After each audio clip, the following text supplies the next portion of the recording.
एक बहुत ही important news आ रहा है।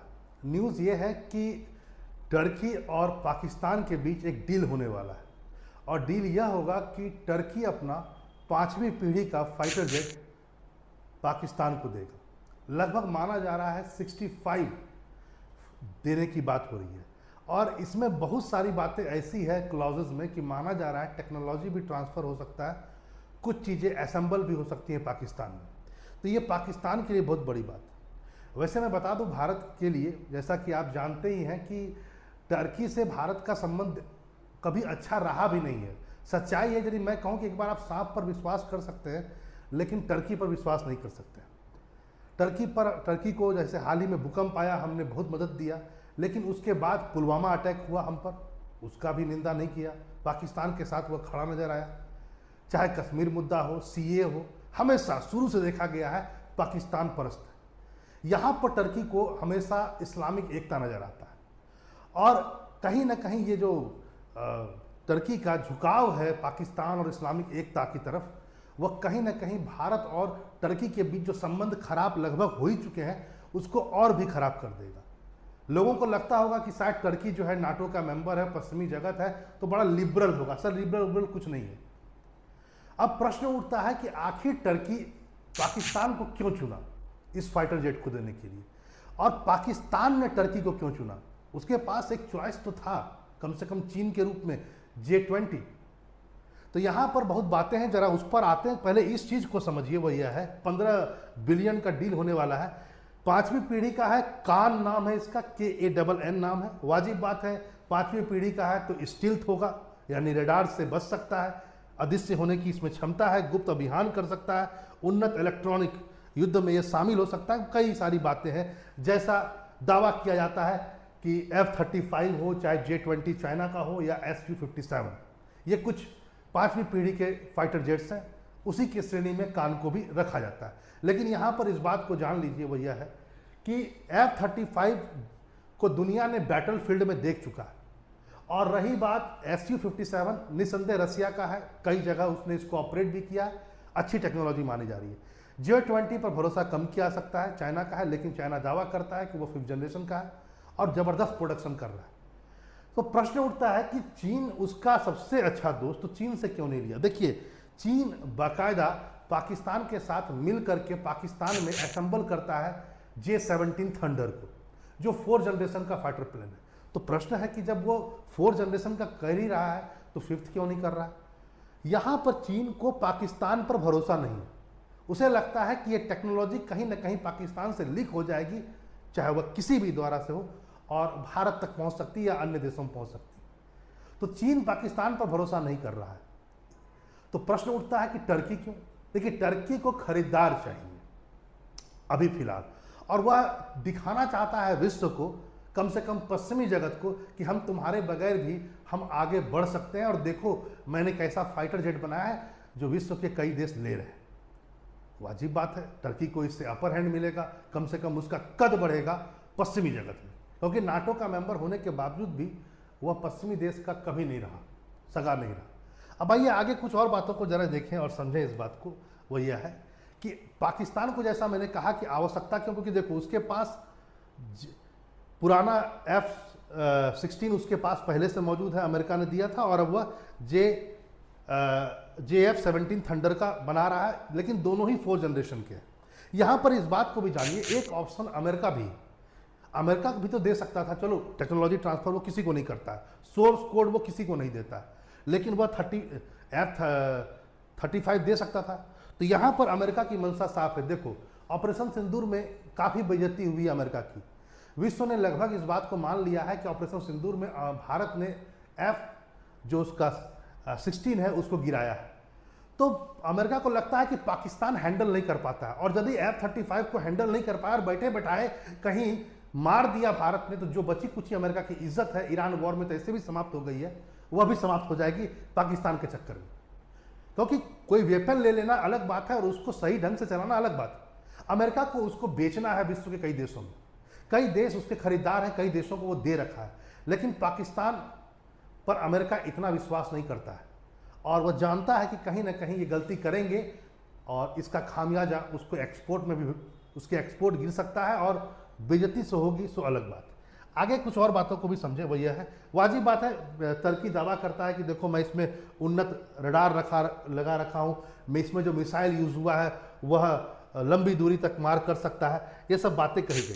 लेकिन यहाँ पर इस बात को, जैसा कि मैंने पहले कहा कि तुर्की लगा हुआ है, पाकिस्तान को चेपना चाहता है ताकि पाकिस्तान खरीदार बन जाए, और आगे चल करके वो बात कर रहा है इंडोनेशिया और अजरबैजान से भी कि तुम भी लो।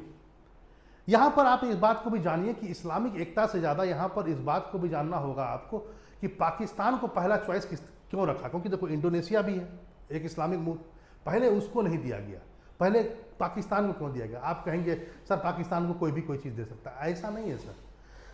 पाकिस्तान के पास एक ऐसी चीज़ है ना जो पूरे इस्लामिक जगत में नहीं है, वह है एटम बम।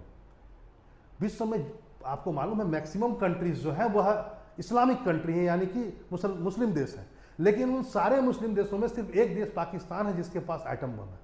और तुर्की आगे चल करके हो सकता है पाकिस्तान के साथ कोई डील करे, एक संयुक्त डील, मिलिट्री डील, जैसा कि अभी हाल ही में अरब ने किया था कि मेरे पर अटैक पाकिस्तान पर अटैक मारा जाएगा और पाकिस्तान पर अटैक मेरे पर अटैक मारा जाएगा। तो एक न्यूक्लियर छतरी जो है वो पाकिस्तान का मिल सकता है, किसको, तुर्की को। आप कहेंगे सर तुर्की नाटो का मेंबर है, उसको ऐसे भी न्यूक्लियर छतरी मिला हुआ है, ऐसा नहीं है। कल को यदि नाटो के साथ संबंध खराब होते हैं, वैसे ही पश्चिमी देशों के साथ संबंध आए दिन खराब ही रहते हैं तुर्की के, तो क्या भरोसा है कि नाटो रहे भी। और दूसरा पॉइंट, नाटो में रह करके भी यदि तुर्की को मदद नहीं मिला एटॉमिक हथियार का, तो फिर तुर्की क्या करेगा। यहां पर इस बात को भी समझें कि अमेरिका ने तुर्की को मना किया था कि S-400 आप नहीं लीजिएगा रसिया का, क्योंकि अमेरिका और तुर्की मिल करके 5th जनरेशन का एयरक्राफ्ट बनाना चाह रहे थे, वही F-35 बोले थे दोनों मिलकर बनाएंगे, तुम्हारे यहाँ ही बना लेंगे, कोई दिक्कत नहीं है। लेकिन बात बहुत आगे तक पहुंच भी चुकी थी, लेकिन तुर्की उधर एयर डिफेंस सिस्टम की ओर बढ़ा रसिया का। अमेरिका ने चेतावनी दी कि अगर तुम वो लोगे तो हम ये डील समाप्त कर देंगे, और यही हुआ। रसिया से उसने S-400 ले लिया और डील समाप्त होता है F-35 का। और इसी आनंद फानन में एट लास्ट तुर्की ने कहा मुझे किसी की ज़रूरत नहीं, मैं खुद ही बना सकता हूँ F-35 जैसा एक स्टील्थ विमान, और बना दिया काम। वैसे मैं इस बात को भी आज आप कह दूँ, वह यह है कि वर्तमान में जो इसमें इंजन लगा हुआ है वह जेई का इंजन लगा हुआ है, और वह वही इंजन है जो F-16 फाइटर फॉल्कन में लगा हुआ है। यानी कि लगभग माना जा सकता है कि इसमें जो इंजन है, वो जो नाम आप यदि कहिएगा इंजन का नाम, तो F-110। यह इंजन आपको पता ही होगा, हम लोग तेजस में भी जेई का इंजन यूज़ कर रहे हैं, तेजस MK1 में, MK2 में भी जेई का इंजन जो अमेरिका का है कंपनी, उसी का यूज़ कर रहे हैं। लेकिन ये दोनों अलग है उस इंजन से जो इंजन यूज़ कर रहा है कान में। हम लोग का इंजन है F जो शुरुआत में यूज़ होगा 404, फिर MK2 में 414, लेकिन जो ये यूज़ कर रहा है वो थोड़ा ताकतवर इंजन है, मतलब इन दोनों से ज़्यादा ताकतवर F-110, ये थोड़ा ताकतवर है। इस ढंग से भी आप समझ सकते हैं कि हम लोग का तेजस, हम लोग MK1 हो चाहे MK2 हो, यह 19,000 पाउंड से लेकर के 22,000 पाउंड के बीच का इसका न्यूटन थ्रस्ट, सॉरी ये थ्रस्ट है, पाउंड थ्रस्ट।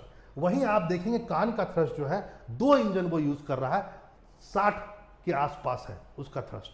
तो वाजिब बात है 60,000 के आसपास का थ्रस्ट, यानी सिंपल सी बात है, अमेरिका ने जो इंजन दिया है कान के लिए वो थोड़ा अच्छा इंजन दिया है। वाजिब बात है पर्पस अलग है, क्योंकि हम लोग कोई स्टील्थ विमान तो बना नहीं रहे हैं, ना हम लोगों का तेजस MK1 हो चाहे 2 हो, ये स्टील तो है नहीं, 5वीं पीढ़ी का तो है नहीं।